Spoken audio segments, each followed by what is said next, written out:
Basically, the process of seduction is the same for the process of trauma.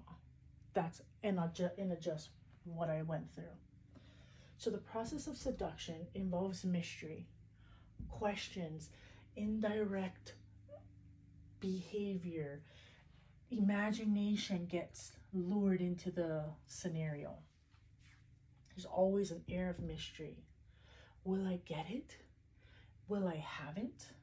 Are you still interested? Do you still love me? Imbalance. You're always guessing. Guessing. Hot, cold. Tension. Give and take. Hot, cold. I love you. I hate you. I love you. Leave me alone. Hot, cold. Tension. Fantasy. The illusion of having. The 1 days. One day when blank, then we'll be happy. One day when XYZ, then I'll have you. Desire. Desire is the linchpin. Without desire, none of this matters. Desire is the key that keeps this dynamic in play. Without desire, it falls apart. Trauma. Trauma has the same process as seduction. Mystery. Will I be loved? Why don't you love me? What did I do wrong? How can I get you to be happy so you will love me? Imbalance. You're yelled at 1 minute, you're hugged the next. Constantly left confused. Tension. I'm so happy. Go away. You're bothering me. Fantasy. One day when I get all A's, then you'll be happy.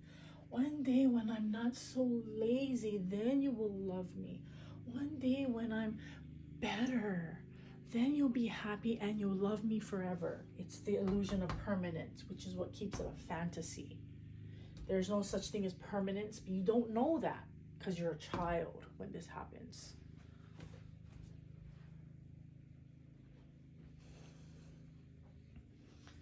Okay.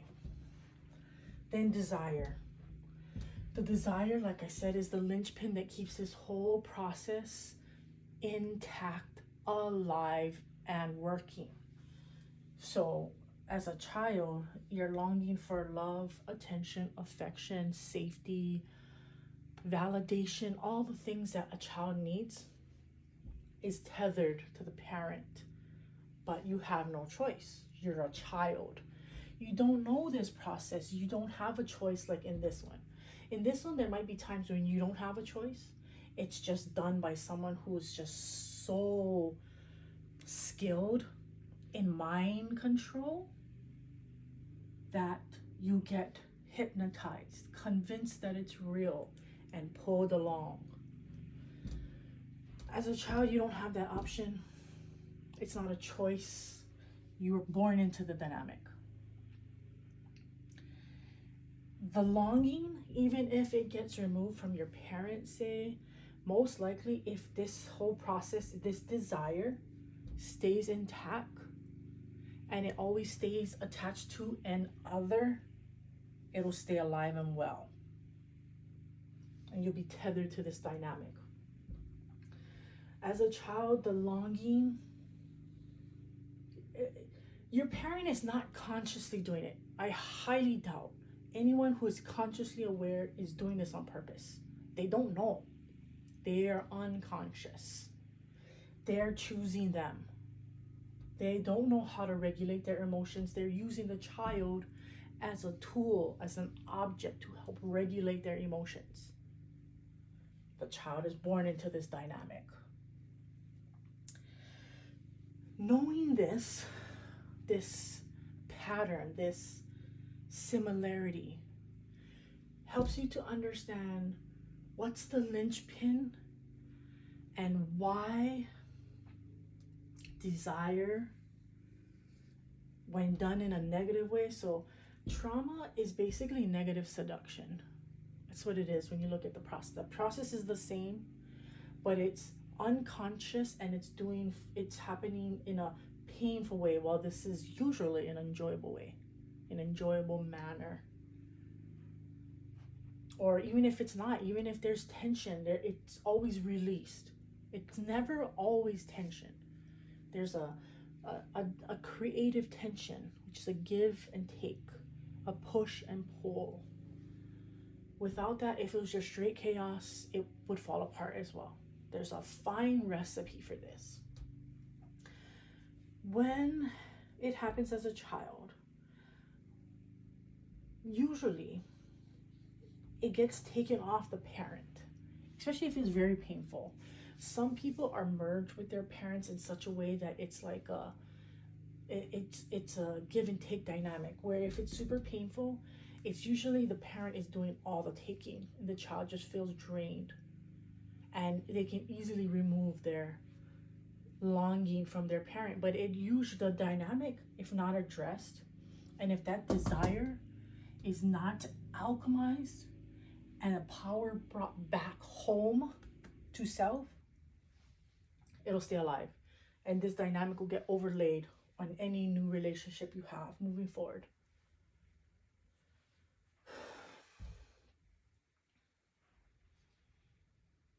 So I was talking about the difference between influence and seduction. So influence is usually logical, mental, and very little feeling. It's usually very heady influence. But seduction, to take it to the next level, it usually has feeling, emotion, and usually intense desire. This one might be showing you something that you want, so that you attach, oh wow, I could get that if I listen to this person, he could show me how to get it. It's not seduction per se, it's more influence. Seduction is a all-encompassing, mind, feelings, being are all synced up and all aligned, where now you're in this fantasy land. But the thing with trauma, the reason why it, like, when you think about it, right, it sticks around because there's unanswered questions. And you're using the relationship to answer the questions, to finally solve the problem of how do I feel loved.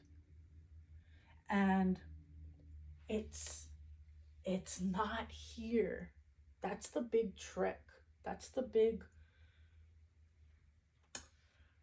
game. And I'm not making light of it. I know it's a painful process. I've experienced it.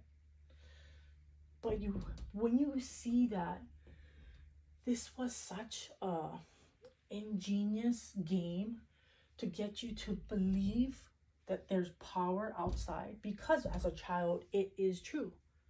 It is true.